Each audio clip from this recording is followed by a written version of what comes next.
Hello students, তোমরা সবাই কেমন আছো? আশা করি সবাই ভালো আছো, বাড়িতে আছো এবং সুস্থ আছো। তো আমি এর আগের ক্লাসে মাধ্যমিকের প্রথম অধ্যায়ের কোশ্চেন নিয়ে আলোচনা করেছিলাম। বলেছিলাম 3টি কোশ্চেনের কথা। তার মধ্যে ফার্স্ট কোশ্চেন অর্থাৎ খাদ্যাভ্যাসের ইতিহাস আমাদের আলোচনা হয়ে গেছে। তোমরা সবাই আই বাটনে ক্লিক করে দেখে নিও, কারণ এটা আমরা আগে চ্যানেলে আপলোড করে দিয়েছি। বলেছিলাম আরও 2টো কোশ্চেন বাকি আছে, তো আজকে আমি দ্বিতীয় কোশ্চেন নিয়ে আলোচনা করব। আজকের কোশ্চেনটি হলো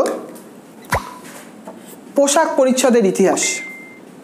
পোশাক পরিচ্ছদ অর্থাৎ ড্রেস আমরা সবাই পরি, এটা আমাদের জীবনে একটা নিত্য নৈমিত্তিক অঙ্গ এখন হয়ে গেছে। আজকের দিনে আমরা যেমন ড্রেস পরছি, আমরা যদি সভ্যতার শুরুতে চলে যাই, সেই সময় মানুষ কোনো রকমের ড্রেস পরতো না।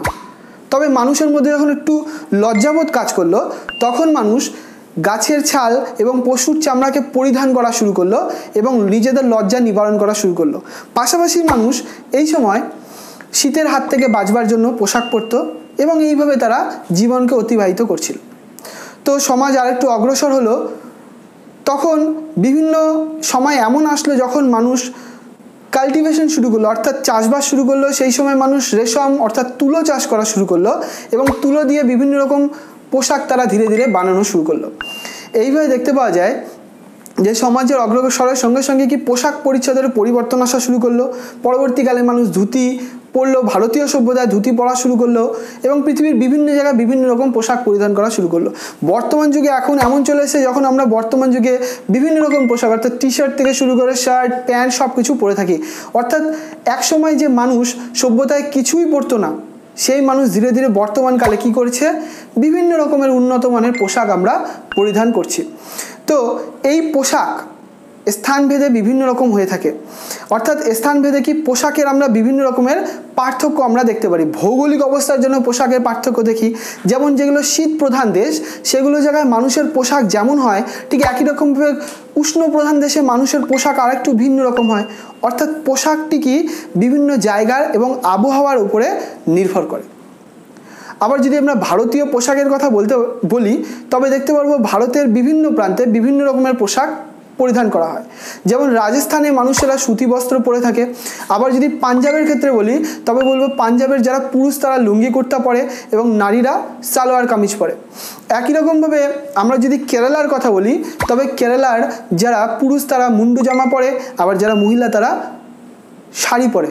পশ্চিমবঙ্গের ক্ষেত্রে যদি আমরা বলি, তবে কি মহিলারা শাড়ি পরে।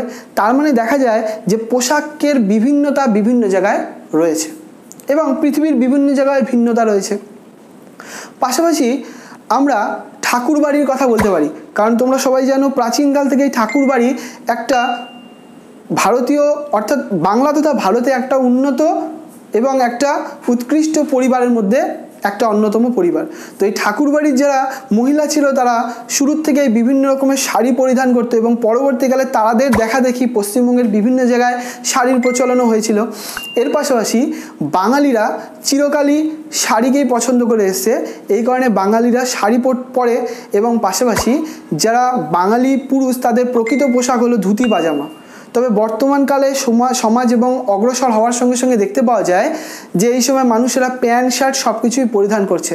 সুতরাং দেখতে পাওয়া যায় যে এক সময় যেই মানুষ কিছু পরিধান করতো না, সেই মানুষ ধীরে ধীরে লজ্জা নিবারণের জন্য কি করলো না, পশুর চামড়া এবং গাছের ছাল পরিধান করা শুরু করলো। আরেকটু যখন সমাজ অগ্রসর হলো, মানুষ কী করলো, কাল্টিভেশন করে সেই সুতো এবং রেশম দিয়ে ড্রেস তৈরি করে সেগুলো পরা শুরু করলো। আরেকটু সমাজ অগ্রসর হলো, ধুতি পরা শুরু করলো এবং ব্রিটিশদের আসার পর মানুষ কী করলো, তাদের দেখা দেখি প্যান্ট শার্ট টি শার্ট এগুলো সব পরা শুরু করলো।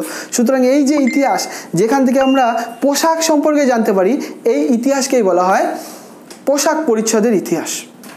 তো আশা করি আমি তোমাদের এই লেসনের মধ্যে দিয়ে অর্থাৎ পোশাক পরিচ্ছদের ইতিহাস সম্পর্কে বলে কিছুটা তোমাদের জ্ঞানকে আমি বাড়াতে পারলাম।